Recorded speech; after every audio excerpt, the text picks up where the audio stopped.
Hello everyone, welcome to Vidyashree academy. I hope you are doing well. हम पढ़ने वाले हैं 21 फरवरी का करंट अफेयर। आज का थॉट है, आशावाद वह विश्वास है जो उपलब्धि की ओर ले जाता है। आशा और विश्वास के बिना कुछ भी हासिल नहीं किया जा सकता। तो इसी आशा के साथ कि हम सभी पढ़ेंगे और अपना लक्ष्य प्राप्त करेंगे, आज का फर्स्ट क्वेश्चन पढ़ते हैं करंट अफेयर का। 21 फरवरी को कौन सा दिन मनाया जाता है? ये हम पहले भी डिस्कस कर चुके हैं। अंतर्राष्ट्रीय मातृभाषा दिवस जो रहता है वो 21 फरवरी के दिन मनाया जाता है। इस वर्ष की जो थीम रखी गई है वो है बहुभाषी शिक्षा, शिक्षा को बदलने की आवश्यकता। क्योंकि हम केवल हिंदी इंग्लिश को प्राथमिकता ना देकर हमें जो अनेक प्रकार की भाषाएं हैं उनको भी पढ़ना चाहिए, मानना चाहिए। तो अंतर्राष्ट्रीय मातृभाषा दिवस मनाया जाता है 21 फरवरी को।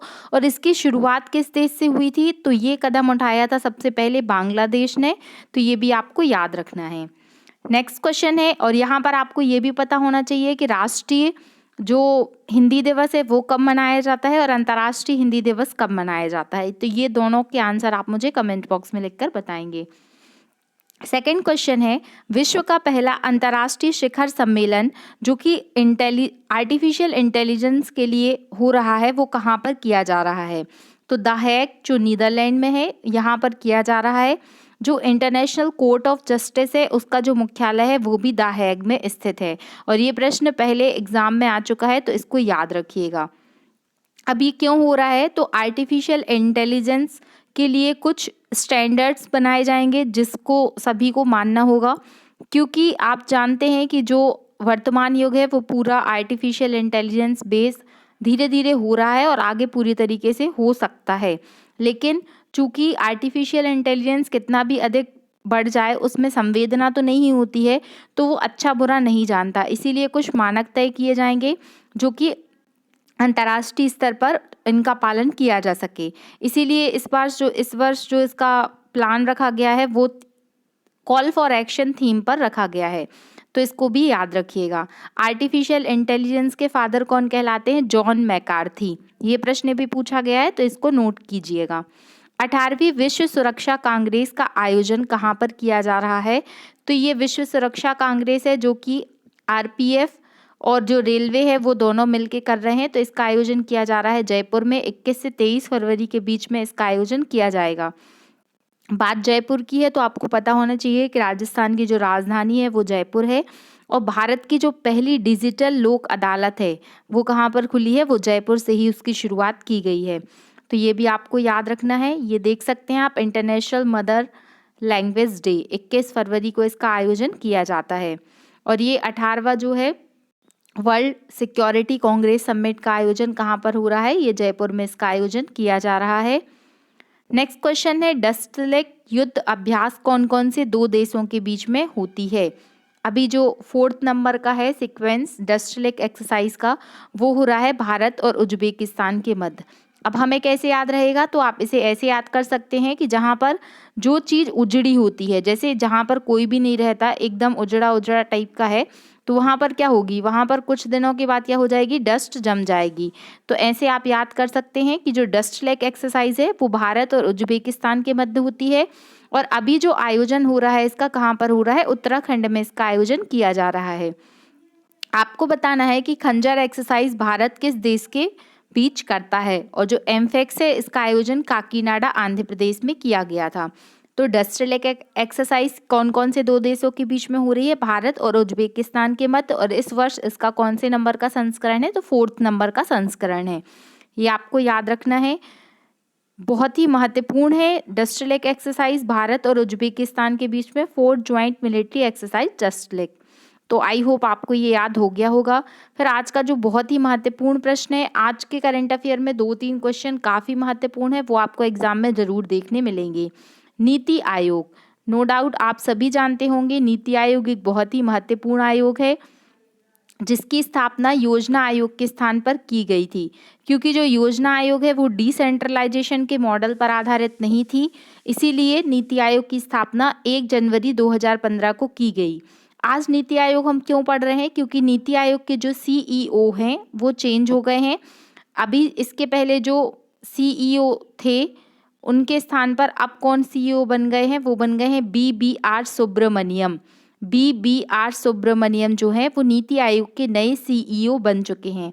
अब आप जानते होंगे कि जो पदेन प्रधानमंत्री होते हैं, जैसे जब से नीति आयोग बना है 2015 से लेके 2023 तक एक ही PM जो है इसके हेड रहे हैं, क्योंकि जो वर्तमान PM है वही इसके हेड होते हैं। तो अभी अगर आपसे क्वेश्चन पूछा जाएगा कि नीति आयोग के जो हेड हैं वो मतलब अध्यक्ष हैं वो कौन है, तो आंसर होगा नरेंद्र मोदी जी। और अगर जो उपाध्यक्ष पूछा जाएगा तो उपाध्यक्ष वर्तमान में सुमन बेरी। अभी इसके पहले जो नीति आयोग के CEO थे वो कौन थे, वो परमेश्वरन अय्यर थे। तो परमेश्वरन अय्यर जी के स्थान पे अब सुब्रमण्यम जी आ चुके हैं। इनके सरनेम कुछ साउथ वाले ही हैं तो समझ में आ जाते हैं कि BR सुब्रमण्यम अभी बन चुके हैं नीति आयोग के CEO। इसके पहले कौन थे वो भी आपसे पूछ सकते हैं, तो इसके पहले परमेश्वरन अय्यर जी नीति आयोग के CEO थे। तो ये आपको याद रखना है। और नीति आयोग बहुत सारे इंडेक्स भी पब्लिश करता है, तो वो भी आप पढ़िएगा कि आप कमेंट बॉक्स में यदि बता सकते हैं कि नीति आयोग कौन कौन से इंडेक्स जो है पब्लिश करता है तो बताइएगा। महत्वपूर्ण प्रश्न है, इसको एकदम याद रखना है। Doctor Cyrus Poonawalla centre of excellence centre की स्थापना कहाँ की जाएगी? कोविड के टाइम पर जो वैक्सीन निर्माता कंपनी थी पूनावाला सेंटर, जो आपने सुना होगा, तो doctor Cyrus Poonawalla centre of excellence centre की स्थापना की जा रही है कहाँ पर? हैदराबाद में, जो क्या करेगी? महामारी का नियंत्रण करेगी।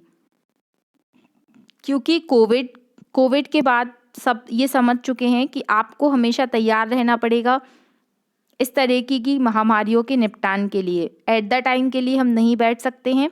तो साइरस पूनावाला। आपने 2 वैक्सीन का नाम सुना होगा, एक तो कोविशील्ड थी और दूसरी थी कोवैक्सीन। तो भारत के द्वारा जो निर्मित वैक्सीन थी वो कौन सी थी? वो थी कोविशील्ड। और जो कोवैक्सीन है, तो कोवैक्सीन का निर्माता भारत ने एक अन्य कंपनी के साथ मिलकर किया था। वो कौन सी कंपनी थी आपको कमेंट बॉक्स में लिखकर बताना है। ये हैं BBR सुब्रमण्यम, जो कि नीति आयोग के नए CEO बन चुके हैं। Serum institute of India. Serum institute of India की स्थापना कब की गई, ये प्रश्न भी पूछा गया है। तो कब स्थापना की गई ये भी आपको बताना है। देखिए, जितने ज़्यादा आपसे क्वेश्चन पूछे जाएंगे, अगर आपको उनका आंसर नहीं पता है, आप उनके आंसर सर्च करके भी बता सकते हैं। उससे क्या होगा, उससे आपको वो आंसर यदि आप टाइप कर देते हैं ना, तो आपकी मेमोरी में वो हमेशा के लिए याद हो जाएगा। 19 फरवरी 2023 बहुत ही महत्वपूर्ण दिन, वीर शिवाजी जी की जयंती रहती है। तो छत्रपति शिवाजी महाराज के जीवन पर आधारित शिव सृष्टि थीम पार्क की स्थापना पुणे में की गई है। तो प्रश्न यहीं पर एक बनता है कि शिव सृष्टि थीम पार्क कहाँ पर बना है, तो बना है पुणे में। और छत्रपति शिवाजी महाराज की जयंती जो है वो कब रहती है? 19 फरवरी। तो ये डेट आपको याद रखना है।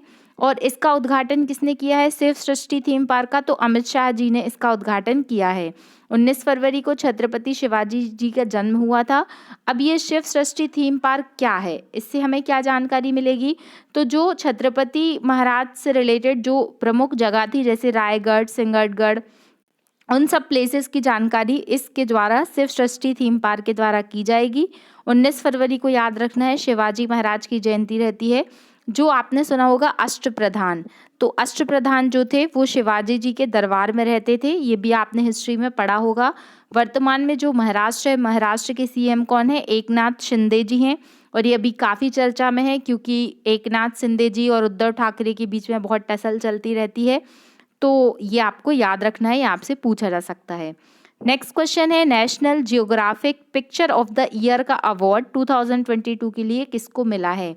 ये पिक्चर है डांस ऑफ द ईगल। एक जो टहनी होती है पेड़ की, उस पर क्या है, बहुत सारे ईगल बैठे हुए थे, जो कि अलास्का में ये फोटो शूट किया गया था। तो कार्तिक सुब्रमण्यम, आज 2 सुब्रमण्यम हमें याद करने हैं। एक कार्तिक सुब्रमण्यम है जिनको डांस ऑफ द ईगल के लिए पिक्चर ऑफ द अवार्ड मिला है। और इसके पहले हमने पढ़ा था BBR सुब्रमण्यम, जो कि नीति आयोग के वर्तमान CEO बन चुके हैं। आई होप आपको याद हो गया होगा, हम इस पिक्चर को देखेंगे भी। ये शिवाजी पर आधारित थीम पार्क है, शिव सृष्टि थीम पार्क, जिसका उद्घाटन अमित शाह जी के द्वारा किया गया है। ये वो पिक्चर है जो बताती है डांस ऑफ द ईगल, किस तरीके से ये पक्षी उड़ने की कोशिश कर रहे हैं और ये पक्षी ऐसा लग रहा है कि जैसे डांस कर रहा हो। तो इस पिक्चर के लिए अवार्ड मिला है, तो ये आपको याद रखना है। नेक्स्ट क्वेश्चन है आज का सबसे महत्वपूर्ण क्वेश्चन, और ये क्वेश्चन आपके एग्जाम में जरूर पूछा जाएगा कि 20 फरवरी 2023 से मध्य प्रदेश में खजुराहो नृत्य महोत्सव का कौन से संस्करण का आयोजन शुरू किया गया है। तो इस वर्ष होने वाला है 49 नंबर का खजुराहो नृत्य महोत्सव।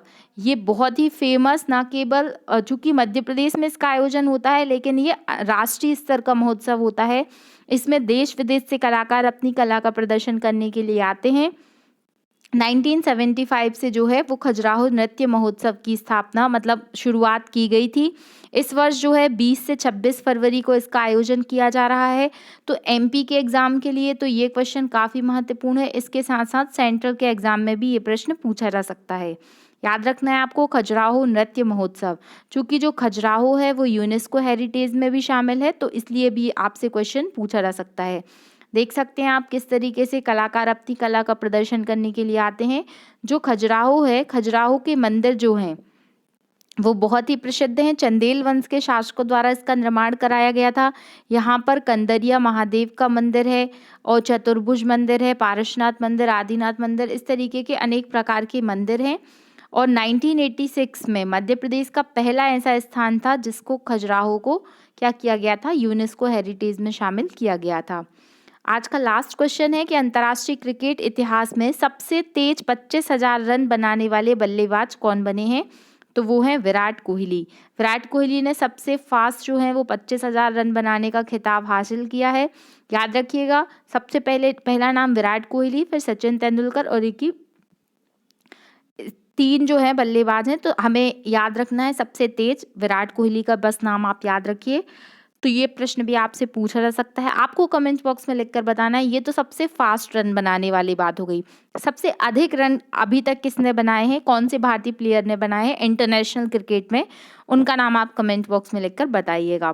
फिर आज का क्वेश्चन ऑफ द डे है कि यूट्यूब के वर्तमान में सीईओ कौन है। कई बार मैंने ये आपसे डिस्कस किया है, आप सभी को इसका आंसर डेफिनेटली पता होगा। तो विराट कोहली ने अंतर्राष्ट्रीय क्रिकेट में सबसे तेज 25,000 रन बनाने का खिताब हासिल कर लिया है। कल का करंट अफेयर रिवाइज करते हैं। संयुक्त राष्ट्र सामाजिक विकास आयोग के 62वें सत्र की अध्यक्ष कौन बन चुकी हैं, वो है रुचिरा कंबोज। उत्तर भारत का पहला परमाणु संयंत्र हरियाणा के किस जिले में स्थापित किया गया, तो फतेहाबाद में शुरुआत की गई है इसकी। G20 वित्त मंत्री और केंद्रीय मंत्रियों की बैठक का आयोजन बेंगलोर में किया जाएगा। सागर परिक्रमा के तीसरे चरण की शुरुआत कहाँ से हुई है, हजीरा गुजरात से। टेक्नोटेक्स 2023 का आयोजन किया जा रहा है कपड़ा मंत्रालय के द्वारा। महाशिवरात्रि को जम्मू कश्मीर में किस नाम से जाना जाता है, तो हैरात पर्व के नाम से जाना जाता है। और रणजी ट्रॉफी 2023 की उप विजेता टीम बंगाल थी और विजेता टीम स्वराष्ट्र थी। आप सभी ने कल के क्वेश्चन का आंसर बहुत कम लोगों ने दिया। एशिया का पहला फ्लोटिंग फेस्टिवल का आयोजन मध्य प्रदेश में किया गया था, ओमकारेश्वर खंडवा में। तो आप सभी आंसर दीजिएगा जो भी क्वेश्चन पूछे जाते हैं। अगर आपको वीडियो अच्छा लग रहा है तो प्लीज़ अपने दोस्तों तक इसे शेयर कीजिएगा, और उन्हें भी अगर आपको लग रहा है कि ये चैनल यूज़फुल है, आपके लिए कहीं ना कहीं लाभदायक सिद्ध होगा, तो अपने इस चैनल को अधिक से अधिक लोगों तक शेयर कीजिएगा। Thank you so much. पढ़ते रहिए, खुश रहिए। जय हिंद, जय भारत।